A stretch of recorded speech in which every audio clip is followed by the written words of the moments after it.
Okay, as folks are just starting to join the webinar today, I'd love to hear from all of you.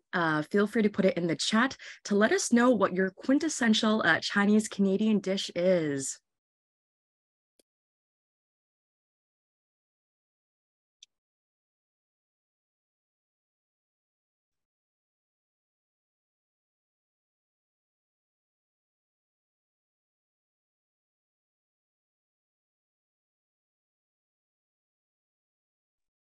Hello and welcome to the TELUS Originals Content Creator Chat for House Special and the Chinese Canadian History Through Cuisine. My name is Natasha Jung and I will be your moderator for today. I am a proud second generation Chinese Canadian, and I humbly and gratefully acknowledge that I am a settler of color on Indigenous lands as I reside and work on the lands of the Musqueam, Squamish, and Tsleil-Waututh First Nations. House Special is a 5-part documentary series produced by Black Rhino Creative for TELUS Originals. This series follows Vancouver-based chef and host Jackie Kai Ellis as she chronicles the Chinese Canadian experience through the lens of small-town Asian food establishments and the families that run them. 3 episodes of House Special are now available for viewing on the TELUS Originals YouTube channel and on TELUS Optic TV Channel 8. Now, I'm here moderating this event today, not only as a fan of the work of our 3 panelists, who I will introduce to you very shortly, but also as someone who really deeply appreciates the importance of cultural storytelling. So as I mentioned, my name is Natasha. I am the founder and executive producer and executive editor of Cold Tea Collective. We are a media company for and by the next generation of the Asian diaspora in North America. And we in particular have had the fortunate experience of working with TELUS to produce our very own docu-series as well, to also celebrate Asian Canadian stories earlier this year, called Making It. And so I'm super excited to be speaking with this really wonderful group of creatives and storytellers today. And with that, of course, today we are speaking with the host and writer of House Special, Jackie Kai Ellis, food writer Ann Hui, and visual artist Janice Wu about Canadian and Chinese stories through cuisine. And this conversation, I have to say, is not possible without, of course, the TELUS Local Content team. TELUS Originals is part of the TELUS Local Content umbrella, which supports the production of compelling, locally reflective and social purpose documentaries and documentary series that connect established as well as independent filmmakers in BC and Alberta to viewers from diverse identities and communities, which I myself identify as well. I also want to acknowledge and welcome and, of course, say thanks to our ASL interpreters, Robert and Jess, who are also on this call. So thank you so much for your work today. And without further ado, I want to introduce you to our wonderful panel. I will turn it over to Jackie, then Anne, then Janice to introduce themselves, and we'll go in that order. So Jackie, would you like to share a little bit about yourself and the project? Sure. My name is Jackie Kai Ellis. I am the host and the writer of House Special, which is the 5-part docu-series about Chinese Canadian restaurants and Chinese Canadian history through the stories that these people have shared. My background is design, as well as French-trained pastry chef, founder of Boku Bakery, as well as author of best-selling memoir, The Measure of My Powers, and a few other things. But that is, that's my that's my bio. Just a few other things. You are a powerhouse, and so happy to be able to chat with you today. Anne. Hi, everyone. My name is Ann Hui. I am a journalist. I'm the national food reporter at the Globe and Mail, which just means I write about the world through the lens of food. I'm also the author of the book Chop Suey Nation, The Legion Cafe and Other Stories from Canada's Chinese Restaurants. And that is a book that came out in 2019, and it chronicles my cross-country trip across Canada to learn more about small-town Chinese restaurants, and also tells a bit about my own family story as well.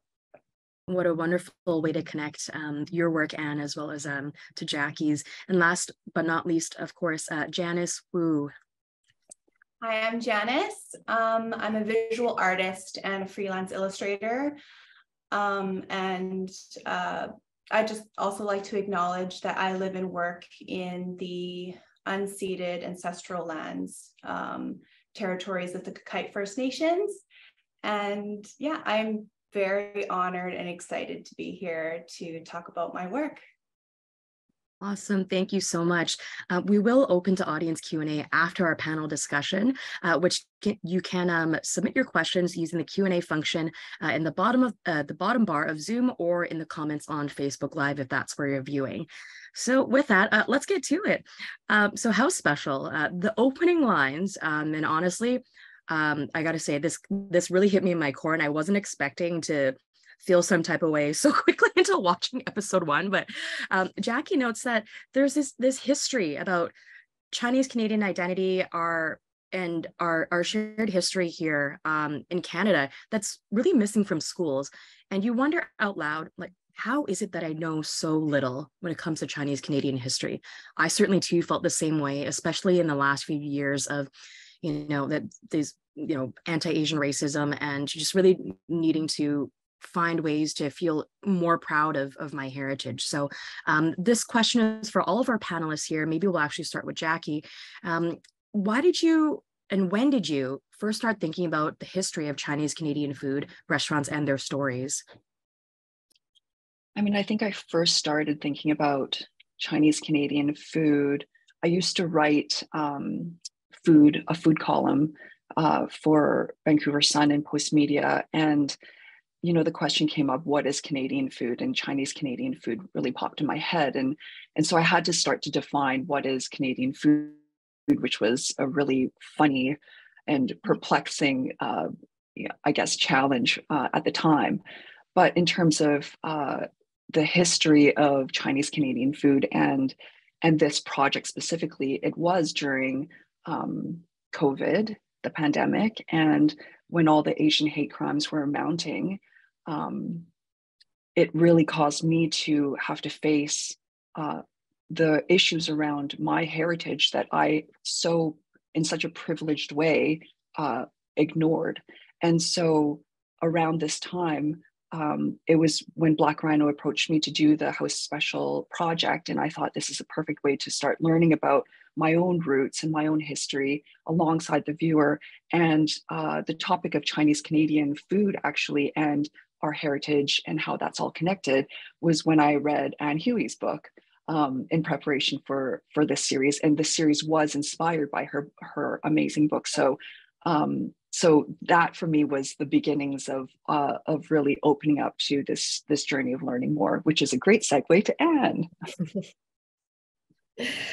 Well, thanks for that, Jackie. And first of all, congratulations on the launch of the show. It's very exciting. I've only been able to see the first episode, but it's clearly a labor of love for all of you. So congratulations on that.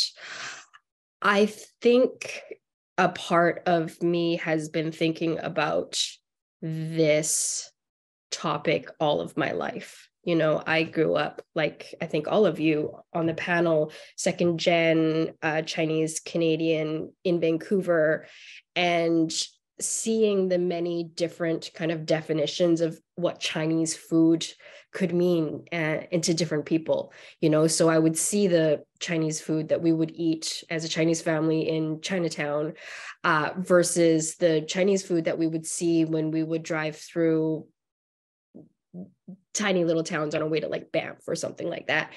And so I had always been fascinated by this idea of the food. And I had always been, I think, really curious about the people behind the restaurants as well. It was just so clear, even from a young age, that the experience of these Chinese people living in these tiny towns in small town Canada, it was so different and just radically different from my own experience. And also I couldn't fathom it and why someone would put themselves in that situation. And so, as I said, I'd been kind of thinking about these ideas all my life. Obviously, there's been some really nice work done in the US around the subject of Chinese American food. Jennifer Lee did the wonderful book Fortune Cookie Chronicles in like the early aughts. And I remember reading that and thinking it was really awesome. And then they had the Netflix series Search for General Tso. So there's a nice history of this kind of storytelling in the US, but I don't think that had happened here in Canada yet. And so I was just really curious to want to know more about that story. And when it came time to actually have, when I finally had the opportunity, I was working at the Globe, I was writing about food, and able to pitch this idea, it just seemed like a no-brainer to me. Thank you, Janice.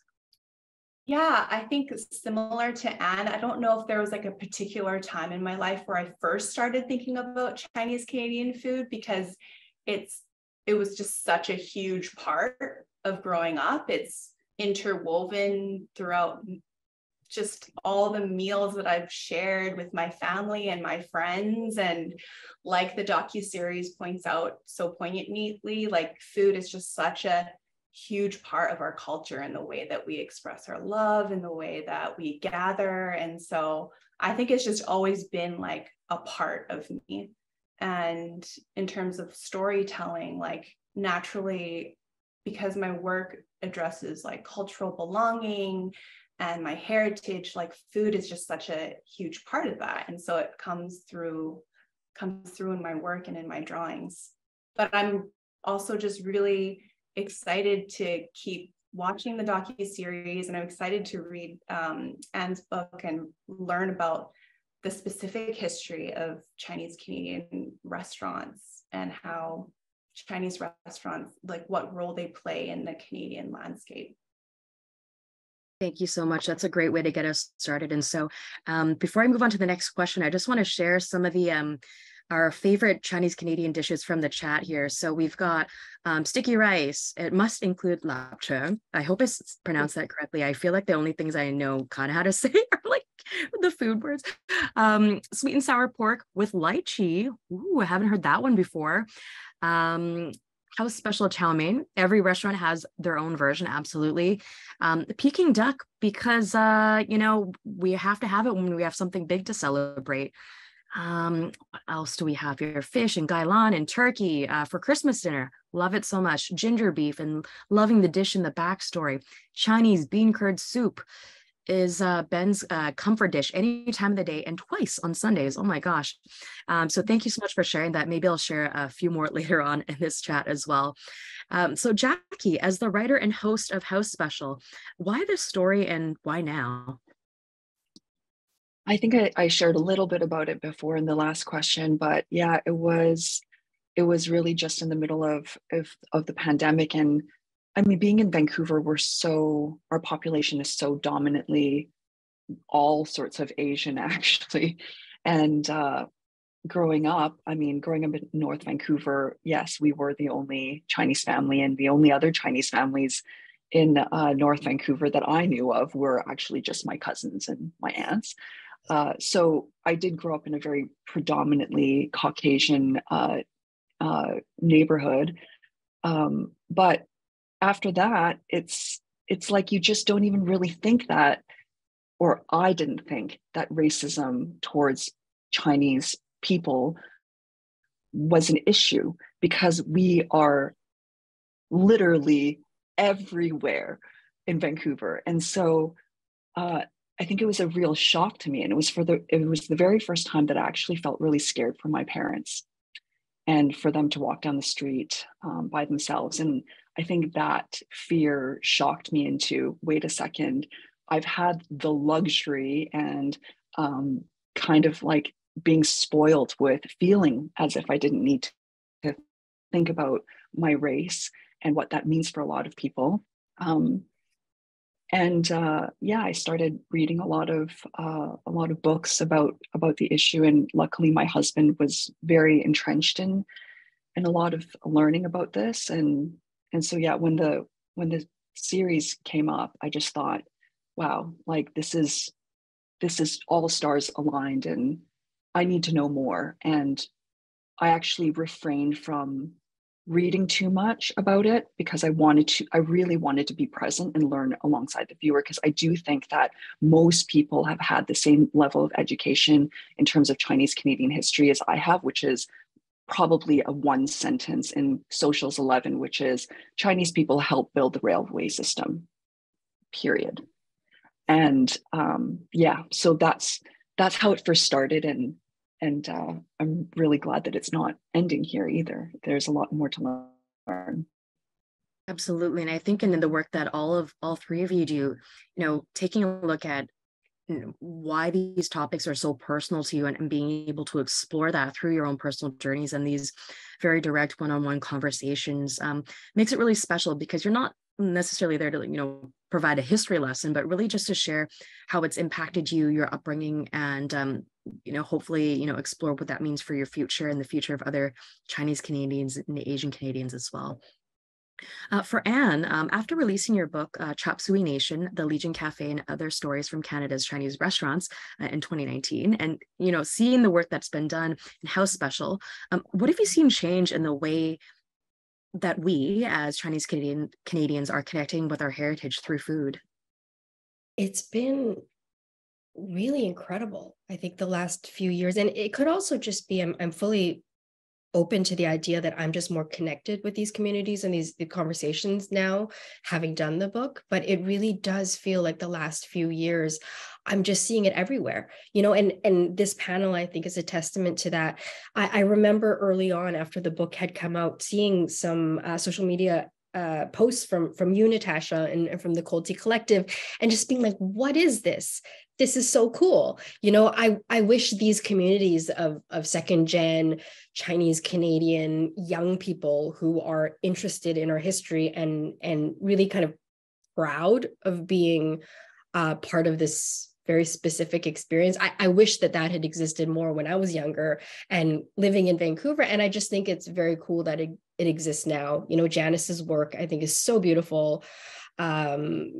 Just taking these pieces of our history and our specific experience, white rabbit candy, the Pei Pa Go, like herbal medicines, like all of these things that seemed so normal, I think, in our childhoods and in our lives, and seemed so not special. That's not the right word, unremarkable.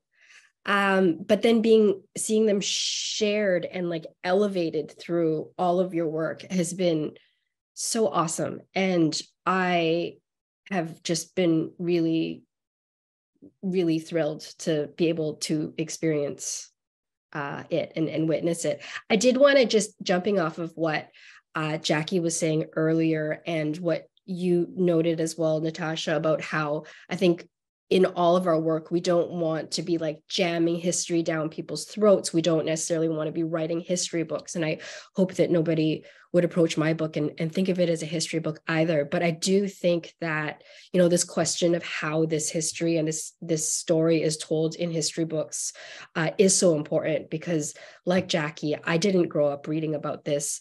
I think I may have had a bit more than one sentence, but I think it was like a sidebar, like sidebar 3.1, in chapter 6, Canadian history, maybe like 2 paragraphs that may have mentioned the Chinese Exclusion Act. But the way that this history is taught, I think even now, it was never in a way that centered our stories. It was never in a way that made it part of the overall Canadian history. It was just the history of Chinese Canadians. And so I think, this whole conversation that we're having now about where we're starting to share our stories, where we're starting to talk about the history, it's part of this really kind of radical shift where we're finally starting to understand, no, this is actually Canada's history. We are a part of it, and we are a really important part of this story.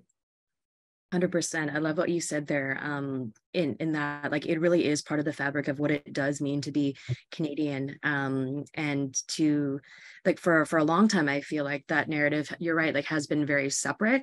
But I think, like, our generation, working our professions, and I guess, and also for the next generation coming up, so Generation Z, because we're Canadian, not Gen Z, but Gen Z, we're really taking ownership over our narratives. And like, that's certainly a lot of what we do at Cold Tea Collective, and making a safe space to celebrate and not having to explain why things are a certain way in our culture, and just, if people, whether they're, looking at Janice's art, reading Ann's book or her writings, or seeing all the different projects that Jackie's working on, and especially like House Special, hopefully they'll be able to, find a way that makes it personal to them. And nostalgia is really big right now too. And you mentioned white rabbit candies. It's a big thing right now, and this artwork being done about it too. Speaking of art, Janice, you focus a lot of your art on classic or nostalgic heirlooms, pieces, and food in the Chinese Canadian lexicon. What drew you to this, and why do you make that a focus of your work?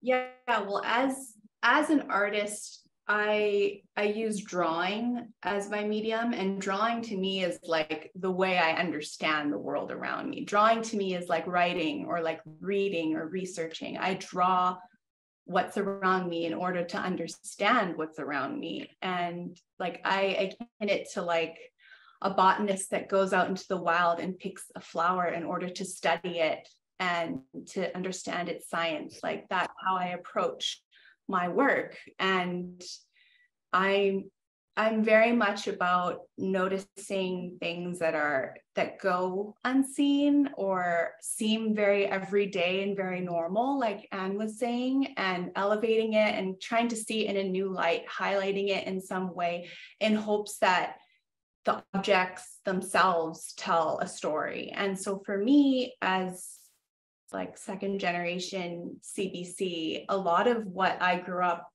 like surrounding me were the material culture was Chinese. It was Chinese food. It was like Chinese packaging, all these cultural objects. And so it seems very everyday and very familiar. But once I started to really investigate it and really dive deep into this visual language, I found that it was such rich territory, because once you highlight these objects, you start to notice that it actually speaks a lot more to our experience. And when, for example, the white rabbit candy, like the first time I drew white rabbit candy wrappers was like 10 years ago. And the amount of responses that I got saying like, oh my God, like that reminds me of my childhood. Like what, white rabbit candy? Like that means so much to me, because I draw things because I want to understand what it's like to be a Chinese Canadian. I'm still reckoning with my identity and what it means to grow up, like kind of straddling two worlds. And so if my work acts as like a prompt for others to like kind of investigate their own selves, like that is so meaningful to me.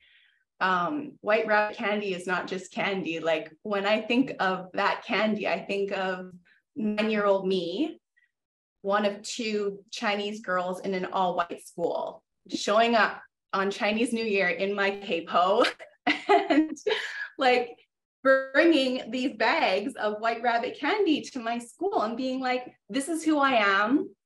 I'm different, but this is part of like what makes me different. Check it out. Like this is candy where you can eat the wrapper. Isn't that like so cool?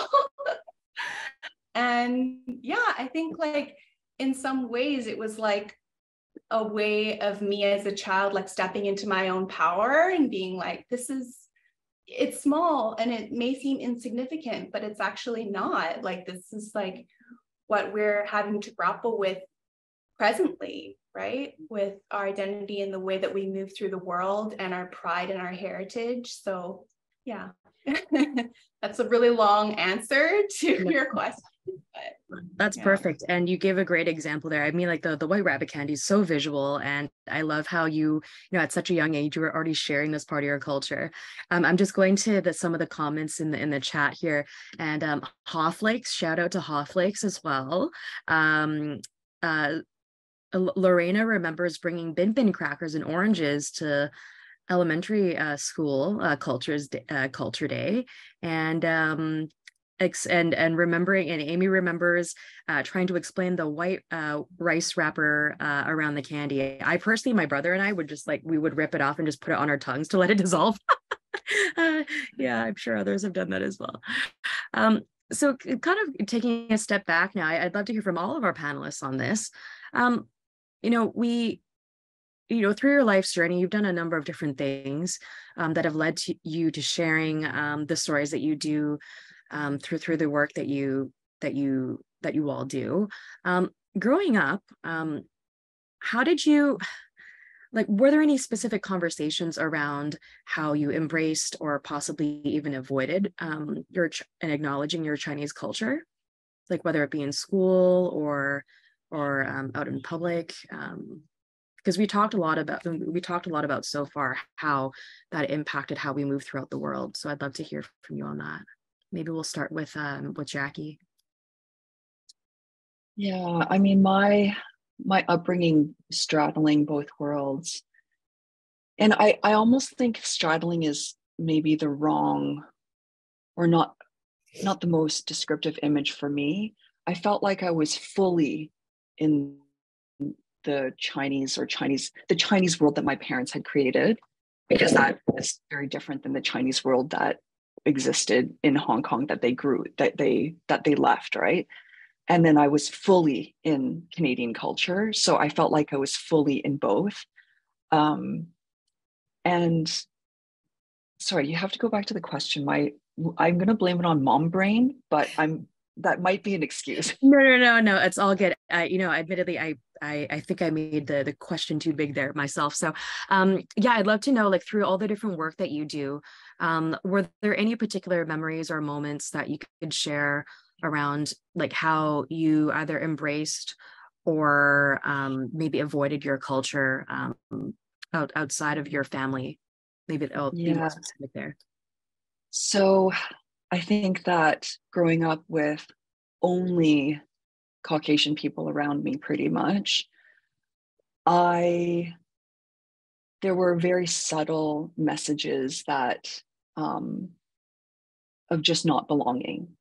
But I do also think that, as teenagers especially, we all feel like we don't belong in some way. But this was forefront in my mind of why I didn't belong. And so I remember, maybe not so consciously, but just deciding that being Chinese was not going to get me anywhere. That I would need to embrace my more Canadian side in order to, whatever that means, Canadian or white side, in order to get somewhere. And I remember it went on for decades.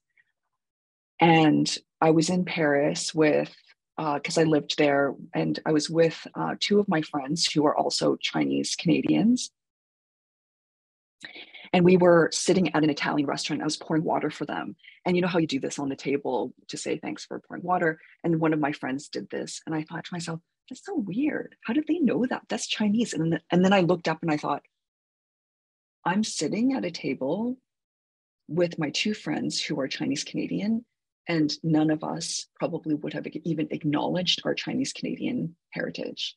And that was the beginnings of realizing that I'd completely disconnected myself, especially being in France for that number of years. It is a very overtly racist community. Like, just the energy of it is very much more overtly racist. And so it was almost like survival. And I think that's why during the pandemic, it was that much more of an eye-opening experience for me to say, wait a second, I can't pretend I'm not Chinese anymore, because it's not working for me. And I am Chinese. And there's so much of me that's so unique and so beautiful, that makes me exactly who I am, because I lived in both worlds. So for example, one thing is, I completely know what it means to try to communicate and not have words, because I watched my parents do that. And I know what it means to speak on behalf of someone who can't get the words out of their mouth. And I can emote that and say, is this what you're feeling? Is this what you're feeling? And try to find words for them in a common way. And for me, I think that's part of the reason why I am as effective as I am in terms of creativity. Because when you are forced to think beyond boundaries and crush the boundaries that live within categories and boxes. And you have to create links between those things all the time, like between Canadian culture and Chinese culture or language or whatever. I think that causes your mind to be more malleable and creative. And I think for me, that's how my career now has been created, from actually being in multiple worlds at once. Thank you so much for sharing that, Jackie. Anne, did you have any personal experiences you'd like to share? Yeah, I mean, just hearing what Jackie was saying, I was reflecting on what an extraordinary role that I think, or responsibility that I think is placed on many children of immigrants, right? So I think that for all of us, we had at a very young age all of these roles. Aside from just being a kid in our family, we were probably also acting as translators for our parents who may or may not have spoken, fluent English. I remember even from a young age feeling protective of my parents in a way that I don't know is necessarily normal. If a canvasser appeared at our door, or like a government official or someone, wanting to take down official forms, I remember being very aware that it was my job to kind of help guard my parents in that way. And so I just think it's such an extraordinary job that's given to such young people. And I can't help but think that partly because of that, but also just all my life, I realize now I've always been thinking about race. Even the fact that I grew up in East Van, surrounded by a lot of other Chinese families and a lot of Chinese relatives and that kind of thing. Every time we would leave that world, I remember one time we went as a family to go see the Phantom of the Opera, and this would have been the early 90s, and musical theater still very white space, then even more so. And so I just remember my dad the curtain hadn't yet gone up, but the lights had lowered, and my dad took out a hard candy and he was opening it, and then he popped the candy in his mouth. And I remember this guy in the row ahead of us like whipped his head around and gave my dad this dirty look because he had, deigned to make a little bit of noise with the candy wrapper. And I remember feeling shame at that because I was so aware of the fact that we were other in that space. And I think about that moment even now, as a 30-something-year-old woman, and I think about what that means and what that experience was like. I now as a journalist, even working in Toronto, I work in mostly white spaces. My newsroom is predominantly white. I work in an industry that is predominantly white. So these are all, every single day, every interaction, this idea of identity of, what do people expect when they see me show up in front of them? It's always a part of the equation. Always, always, always. And especially after having done this book and having gone through the experience of the pandemic and seeing and learning about the Chinese Canadian history and seeing all of the ways that our history and the experience of the last few years all connects, and the fact that it's just all just been the same circle over and over and over again. I can't shut that off anymore. It's just. Yeah, thank you so much for sharing that. I think especially in the last few years, especially if you've been able to not necessarily fly under the radar, but it's kind of your heritage hasn't necessarily been like a specific point of conversation. It's really hard to turn that off, especially if you're in a space where you have to constantly, code switch or really just think about what you're saying or the work that you're doing can impact, other, people of color, other, Chinese Canadians as well. So it's a big burden. But I do have to say that certainly the work that all three of you are doing are certainly helping to like immensely remove those barriers and questioning those boundaries of what it means to show up authentically where we live, work, and play. So thank you for that. Janice, anything to add to that? No, I completely agree with everything Jackie and Ann are saying. Like, I think that growing up in Canada, there is this real pressure to assimilate into whiteness and to kind of have a closer proximity to whiteness in order to succeed in this country. And I think a lot of it it's not just overt racism. A lot of it is subtle, and that's the insidious thing about it. And I think that a lot of the times we take that on and we internalize that racism. And I think that I can speak for myself, but also for a lot of my friends, we are shedding a lot of that in the last few years, that internalized racism, and coming to terms with the fact that we need to show up and step into our power as a Chinese Canadian because of what's going on right now with all of the hate. And for me, like, a lot of my work addresses what it's like to be unapologetically Chinese in this country. You know, I think of, like, if we're going to talk about specifically in terms of Chinese food, I remember there would be so many like racist, you know, subtle microaggressions that I would have to come across with for food, in terms of food, you know, like I had written about this before, but a memory that sticks out to me, because Anne, you're sharing about like a memory that is like lives in you. Like, I remember there was this pop song that was always playing on the radio by this like stupid boy band. It's like all white boy band, LFO. And the lyrics were Chinese, like, new kids on the block, Chinese food makes me sick. And that will forever like stay in my mind, because I just remember feeling so confused, like, what? Chinese food makes you sick? Like, Chinese food is medicine. Chinese food is like what my grandma makes me to nourish our bodies. It's healing, it's everything. And so when I make drawings of like a plastic bag that's stuffed with leftovers, like, that to me is an expression of love. It's an expression of like what it means to have Chinese food as a language of love, and like to speak about your personal experiences, like the personal becomes political, right? And so that all kind of just ties into what we're talking about with expressing our identity and really being very outward about it. Most definitely. And I think throughout, you know, all of your varying and vastly different experiences is just, you know, from this one question, it's very clear that, you know, there's still a lot of work to be done in talking about the work that you're doing to break barriers, push boundaries of the previous generation, as well as for your own. You know, all of our panelists and myself included, we're all mothers of, you know, young children. And so I'd love to know, how has learning more about your culture through food change your perspectives on being parents, and how do you want to instill that into your children? Maybe we'll go back to Jackie. Yeah, I shared this. The same question came up at the premiere, and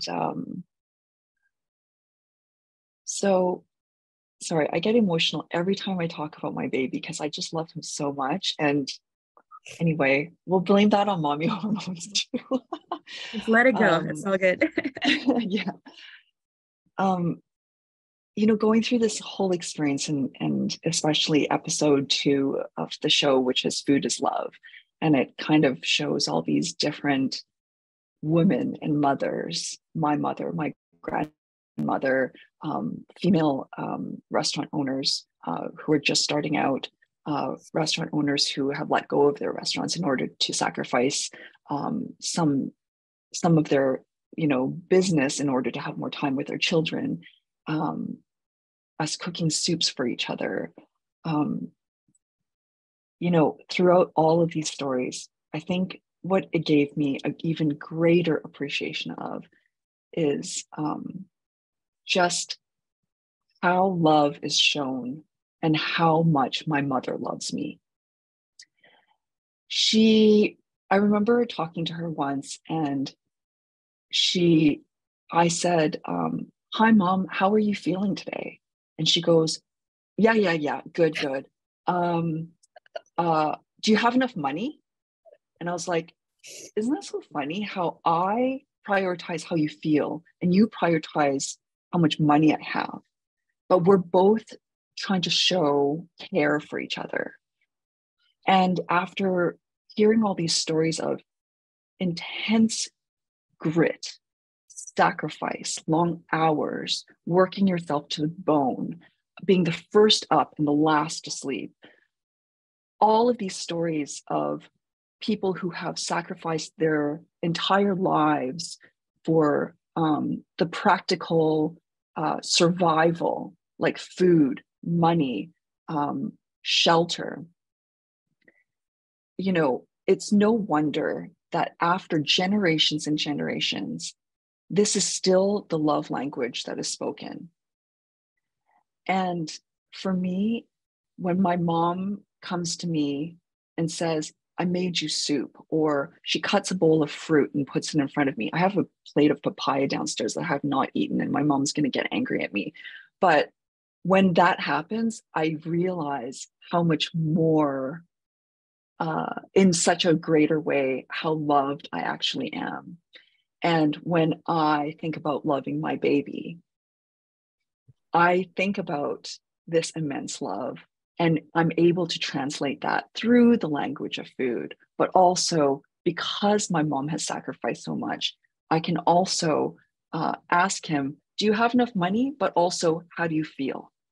I can ask him both now. I have both lexicons. And so that learning about my heritage, I think, gave me a greater appreciation of the beauty of using all ways of loving my child. I love that. Thank you so much, Jackie. Anne. That was really, really lovely, Jackie. And everything that I have to say, I think, is along very much the same lines. You know, something that I really realized from writing the book and also learning my family's story is how common trauma is, I think, as a part of many people's immigrant stories.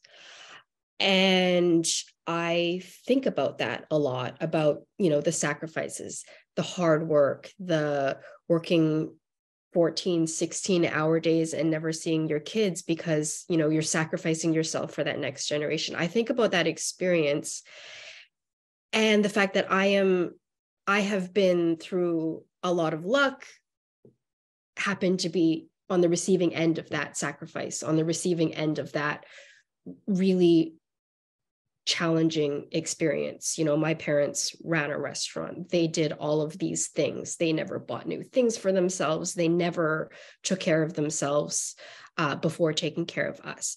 These are things that I think about constantly. I mean, it's part of the reason why I wrote my book, was to try to understand what is my responsibility and what is my role as a person who has benefited from this experience, and what do I do with it, you know? And I think that had I written the book now, having had a child and having a kid and being a parent, I think it would be a very different book. I think that I think about, yes, what is gained, but I also think a lot about what has been lost through this experience. So when I talk about the trauma, you know, I don't think that people of my parents' generation had the ability or the privilege of being able to process that trauma, of being able to talk about that trauma. They just didn't have the tools, and didn't understand why it might be important. And so all of these things I think about when I'm with my kid. You know, I'm constantly asking how she feels. I want to know that she knows what sad means. You know, when she feels angry, I want her to know what angry feels like and to be able to vocalize that, because those are all of the things that my parents didn't know to do for me because they were never taught that either. And so, you know, it's exactly like what Jackie was saying. We're standing on the shoulders of our parents, and trying to balance out all of the immense benefits that we were given, but also hopefully bringing to the table some new things that were lost along the way as well. Yeah. Getting me in my feelings, my goodness. Janice, what about yourself? Yeah, I think same thoughts, same feeling. Yeah, I mean, when in the first episode, when Jackie, she says she wants to look into these restaurants that have worked tirelessly and discreetly, I think are the words that she used. And I think about that in terms of like our parents' generation Like my parents immigrated to this country, and I think all the time about that monumental feat of moving away from home, from everything that you know, from your friends, from your family, and then moving to a new place where you know nobody and you don't know the language, and you're literally just trying to build a life to survive. And that is tireless, and I think that when you're working in terms of to survive, you're keeping your head down and you're just working and working, and you don't have the space to really care about like what kind of microaggressions and like racism exists. You're just trying to survive. You're trying to bring food to the table and build a life for your family. And so I think it's so healing that for our generation, that we have the privilege where we're not working to survive because our parents already built that for us. We can use our voices to speak up for our ancestors, for our parents, for our grandparents. And I think that's all the more important, like, especially in the last few years with the pandemic and the anti-Asian hate. I see it was such a, when we're talking about, like when Ann was talking about trauma, like I think that seeing these elders that remind us so much of our own grandparents being attacked and Asian women being attacked, that is something that is trauma that we can hold in our bodies, and it's a lot to process, and we're still processing it. It's still not over. And so I think that when I think of myself as a mother, I don't want to pass that trauma on. I want to pass on power. I want to pass on freedom. And so it's more than who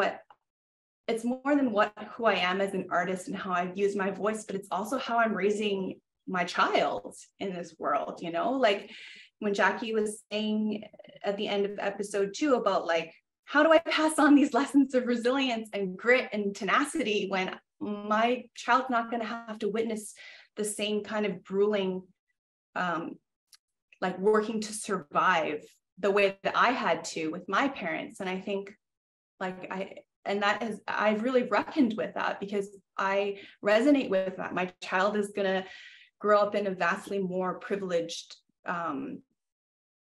reality. But I think that our children's generation are going to have to contend with other difficulties, and they're going to have to suffer through other things that will hopefully build resilience and character. I think about fighting for climate justice. I think about, fighting for other marginalized groups in solidarity, not just Chinese Canadians to be stolen land. Like there's so many things that I think we can teach and pass on to our children, as well as heal from our current reality. I feel that so much.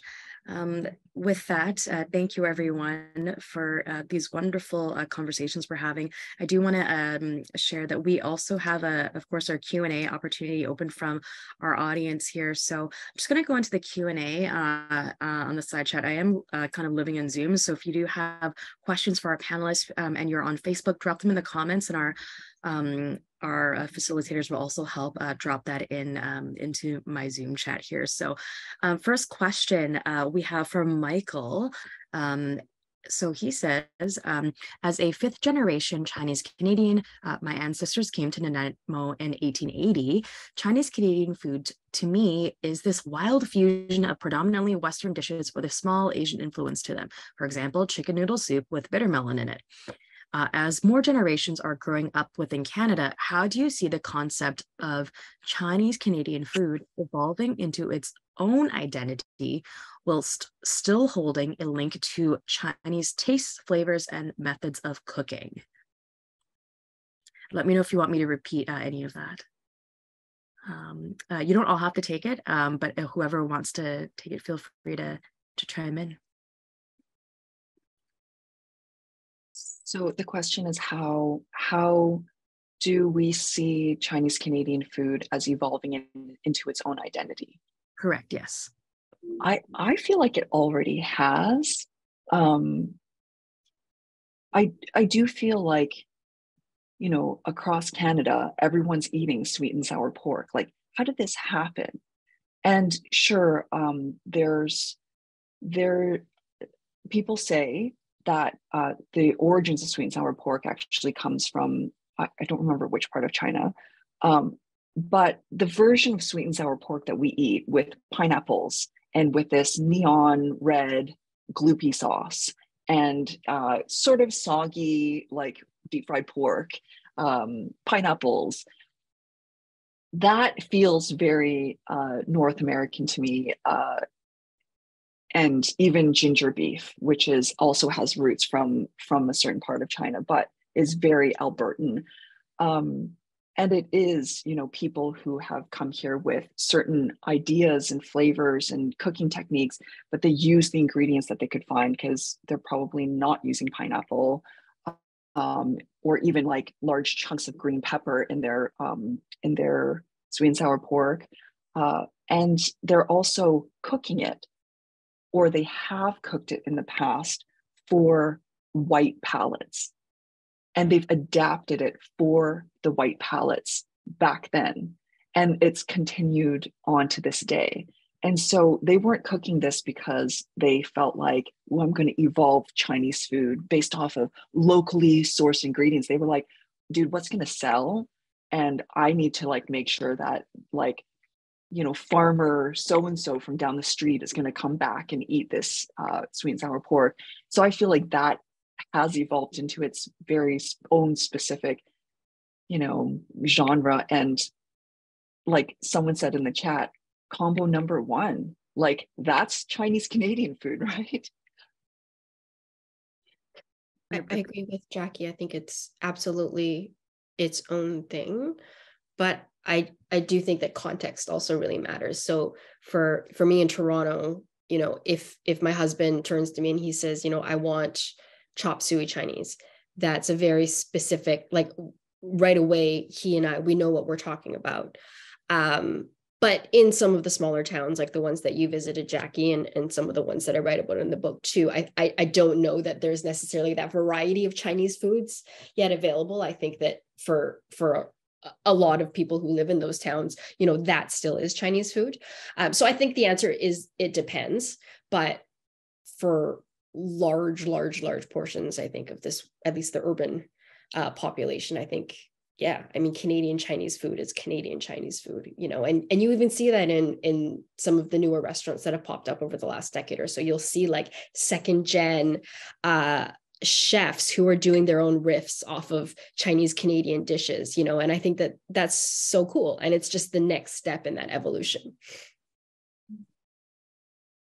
Great. Janice, was there anything to add? If not, that's okay. Great. Yeah, our next question from the audience is from Jason, who identifies as a restaurant kid who grew up in a small BC town. Describes that they were described as a banana growing up. To all of the panelists, do you find this term derogatory or do you own it? I think Jason, you sent me an email. I think it is, and just so cool. Thank you. I haven't responded, but I read the email, and he's I think if this is the same Jason, his family has roots as Chinese Canadian restaurant owners, and yeah, I just wanted to acknowledge you. And yeah, for sure, I called myself banana like my whole life. Yeah, I mean, I feel less banana now because I don't feel white on the inside because I'm not. Well, I mean, I guess on the inside we're all exactly the same, so whatever. Sorry, that was a really weird rambling answer. I also like Jackie was saying, I definitely used the term like very freely as a younger person. I don't anymore because I think I have the tools to maybe understand a little bit more critically what it is that means. I don't know that I would go so far as to say that it's derogatory, but I myself would question, I mean, what even is a banana? Like, is it possible that someone can present on the outside as East Asian and be fully white on the inside. It's like, to me, it seems like an impossible idea that you can somehow transcend your race and your outer appearance, and that, you know, you can feel a certain way inside and just be untouched by that. It just seems impossible to me. So I don't know if derogatory is the word that I would use. I just know that I probably wouldn't use it. Yeah, same. I think I've definitely heard of like describing yourself as a banana, and I used to describe myself as a banana. And I don't think that I would really use that term to describe myself currently. And I also think like it's hard because I kind of bristle at this idea of like authenticity and things being like authentically Chinese, like real Chinese, as opposed to like just Chinese fusion or like a Chinese Canadian. Because I think that there's just so many different experiences, and we all come to our own Chineseness and our own identity in our own unique, specific way, and how we show up. And, you know, sometimes I do feel like, oh, am I like Chinese enough? Like I need to like work on my Cantonese, and I'm desperately trying to like preserve my mother tongue for myself and my daughter. But I just try to also be kind to myself and know that like I'm just, you know, I'm coming from a place of learning and curiosity. And I think there's so many ways to show up as like a Chinese person and a Chinese Canadian person. I also feel like the way that we use the term banana, and maybe it's just me, but I do feel like it was used somewhat proudly, like it was a good thing to be at least part white, you know. And again, as a much older version of myself, I question that, you know. It's always it's this idea of always like measuring ourselves against the standard of whiteness. Yeah, just a thought. My gosh, yeah. And I just think back that I certainly have called myself that very loosely, very freely as well when I was much younger. And now it's just you know, we have the language to be able to interrogate that a lot more. So yeah, really great discussion around that. So if there's no further questions from the audience here, I'll just end it with one final question from myself. So hopefully everyone's had a chance to watch at least the first episode by now. There are 3 out currently of House Special. So this isn't going to be a spoiler, I hope, but at the end of the first episode, Jackie, you share a Chinese idiom, sikfu. Once again, I hope I pronounced it correctly, which means eat the bitter, serving as a reminder that without bitterness, there can be no sweetness. So from all of our panelists, what is a hard lesson or bitter that you had to swallow to get to where you are today? And what do you hope to do for the next generation of creatives in your space so that they can enjoy the sweetness of work that you have endured? Yeah, I'll start again. I think this is again a continuation of what we were saying before, of, you know, all the hard work that our previous generations had to do in order for us to even have the luxury of asking ourselves, well, how do we feel about this thing? And I think I'm going to go see a therapist about these hard feelings, and not to like make light of it, but you know, it is a privilege. It is, I'm standing on that. And I think we've chatted about it. Although I'm from Gen X, so like, I think Gen Z is similar. I think for like following generations are similar, where we've then had to take that privilege and reconcile our parents' fear of survival with our dreams of flourishing. And so being able, I think the most difficult kind of thing that I had to do in my younger years, and still continues on to this day, is to be able to understand where that fear of survival comes from. And that was their sikfu, right? And for me to be able to say, no, I get where you come from, and I honor that. And I feel it. It's also in my DNA. But now I'm going to take all the gifts that you've given me and use that privilege well. And I'm going to dream. And I think that for the next generation, if they take anything from, and that's not an easy process, right? To be able to come to terms with all of this and make yourself not one or the other. I'm a dreamer. No, I'm a survivalist. No, I am both. And I can embody both of those things at the same time. And I think if the next generation were to take anything from this food that I've eaten, is that they can see me be both and be it all, be a dreamer, yet be so practical. And then create whatever life I feel like is my own. And then they can go, oh, someone else has done that. I'm going to do it too. Cool. So that I hope that's what the sweetness that they can get from something that some bitter I've eaten in my life. Not that it's so bitter compared to our parents, but it's still bitter, right? It's our own challenge. I'm feeling it and I'm tasting it, Jackie. Thank you so much. Anne? I'm going to answer this somewhat, probably, I'm going to contradict myself, but I wish that it hadn't taken me so long to feel confident enough and comfortable enough to tell my own story, to step into my own voice, and to feel like my stories were worth sharing. I worked for like a decade plus as a full-time like staff journalist before I really started feeling like, oh, these are the kinds of stories that I want to share and that I think are worth sharing. And I feel some sense of regret for having let all that time pass.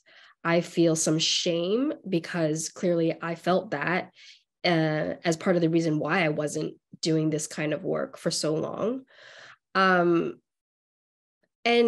so I wish that others coming up now, and I don't think that they, like, I feel like Gen Z is already in a place where they're much more comfortable writing about, talking about, sharing these kinds of stories. And I think that's great.